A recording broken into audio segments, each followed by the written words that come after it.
Executive Secretary Floyd, Excellencies, distinguished delegates, ladies and gentlemen, it is my pleasure to send this video message to the 7th CTBT Science and Technology Conference. I would also like to convey my regret for not being able to be there in person with you today. In its 7th year, this conference continues to be as relevant as ever.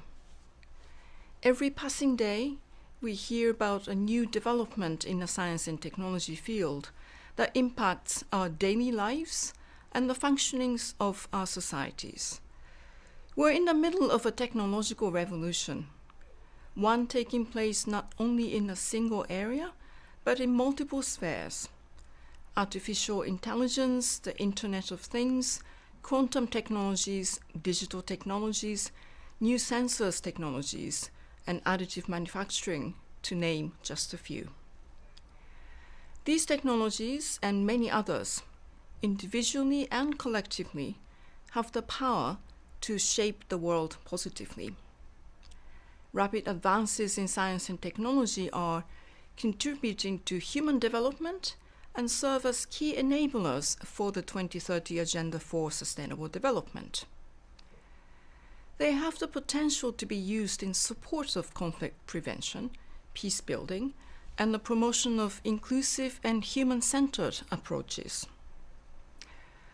While banking on the benefits of science and technology applications, however, the international community must also be ready to curtail any adverse or unintended consequences of such technologies to international peace and security. For example, while advances in science and technology are no longer solely driven by a few states, the economic and social benefits of technology continue to be geographically concentrated. We need to close the technology gap. The technology diffusion further unveiled gender and social inequalities with differing impacts on men, women, girls, and boys. The private sector also has a role in evaluating the dual-use nature of the products that they develop or systems they design. They can conduct risk assessments around potential misuse and diversion to the military sector. Furthermore, in recent years, advances in various existing and new weapon technologies have raised ethical, political, legal, and humanitarian concerns, including in relation to compliance with international law, especially international humanitarian law, and the questions regarding use of force. In the realm of nuclear non-proliferation and disarmament, there has been a worrisome trend of creating faster, more accurate, and stealthier nuclear weapons. New weapons, with the context of rising tensions, raise the dangerous spectre of new tests, undermining the CTBT and the broader disarmament and non-proliferation regime. As noted, technology can be destabilizing. But it is also a force for good, including for the maintenance of international peace and security. I fully agree with Executive Secretary Floyd that the global moratorium against testing derives much of its strength from the continuous development of the CTBTO's verification system. And I agree that the power of innovation in different fields and the synergetic connections between them can contribute to forming a vision for and help to build a world without nuclear weapons. The UN Secretary General has been long committed to supporting efforts that help reap the benefits of advancements in science and technology, while also focusing attention on the international cooperation needed to mitigate possible harm. His objective is simple. We must ensure that science and technology applications are used for the benefit of humankind and in accordance with the United Nations Charter and international law, including international humanitarian law, and international human rights law. Of course, this is easier said than done.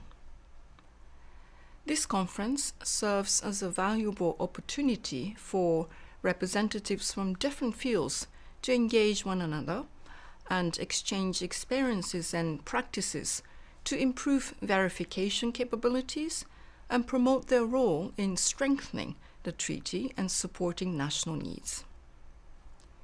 Of course, the CTBTO has traditionally been a first adopter in leveraging verification technologies to promote disarmament and arms control. The International Monitoring System, or IMS, has been effective in serving its core purpose of detection.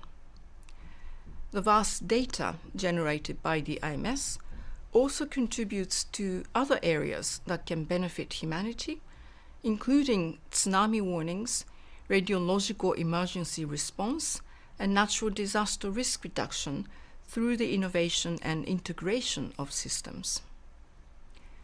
Through its sharing of open data, the CTBTO has been able to make significant contributions in various fields, from increasing state accountability in their nuclear activities to supporting states in achieving their sustainable development goals through technology transfer and capacity building training. This has raised the importance of the openness of data and brought new approaches to verification and confidence building, key factors in nuclear disarmament and risk reduction that the world urgently needs. The full potential of the CTBTO will only be realized through the CTBT's entry into force. In this respect, I express my sincere gratitude to Dr. Floyd and his team for their enormous efforts in pursuing the signature and ratification of those remaining non-Annex II states and the 8 Annex II states whose ratification is essential for the treaty's entry into force.